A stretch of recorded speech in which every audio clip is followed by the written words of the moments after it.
I don't think people understand when I say overprotection is a serious problem in this country, because really kids are growing up thinking that they aren't capable of doing almost anything, and they are really anxious.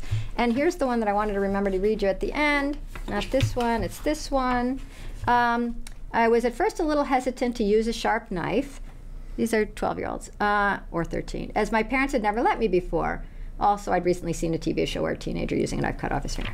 Then he finally does for his Let Grow project, and the kids had to do 20 of them through the year. And it's after school, so it doesn't take school time, and as I said, it's free. But he loved using a sharp knife. He said, like I said, I'd never used a sharp knife like my parents did so efficiently. Beautiful use of an adverb there. So I was glad to find... better English than you're going to get from over here, so at least we got that going for us. Yes, you can read some of the others, I'm not so great. But he said, I was happy to use a sharp knife like my parents did so efficiently, so I was glad to finally be on their level with at least one thing. And on their level is interesting, because I feel like kids are growing up thinking that they can't possibly be competent and confident and take on the world. They really... When I first started doing this project and kids were writing in totally different schools, I was afraid I was going to burn down my house when they're making scrambled eggs or toasting toast. I thought it was like the teacher had taught them hyperbole, or, try to make it dramatic, even if it's just toast.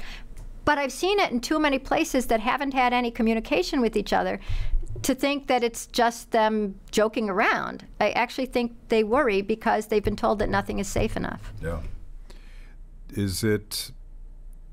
What is the reception like? You went into a regular classroom, and you have to obviously get the teacher's permission. Right. Or the school system. I don't always go. I mean, now it's on its own, and people just download everything from our website.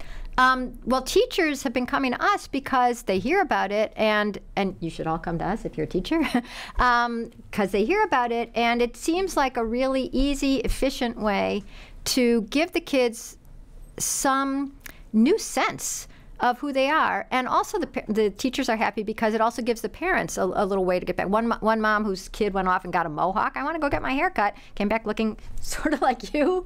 And I'm like, oh no, but that was the kid's right. And then he started doing his homework. Be a pretty cool stash for a 12-year-old boy. Really cool. Yeah. Yeah. And the glasses and the black coat. I mean, it's amazing how much he came back looking exactly like Matt Kibbe. It was uncanny. That's because I've never grown up. Right, I thought maybe it was Matt Kibbe. Anyways, the point being that it's easy, teachers like it, parents end up ecstatic, and it took me a long time to figure out why. And at first I thought it was they were so happy that the kid, went out and got the bread and came back, and they were like so proud of the kid, or that the kid hadn't gotten, snatched off the street. And it didn't make sense to me, because the level of radiant joy, which I like, it seemed disproportionate to the minor thing that the kids had done.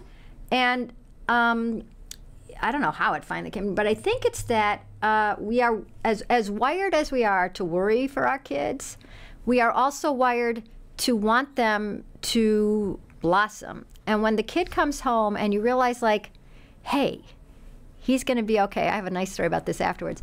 I think it is existential. I think it's parents know that they brought a child into the world, and at some point they're going to die, and their child must live, and they've had no evidence until then that the kid could do it without them. And I think that is a profound joy.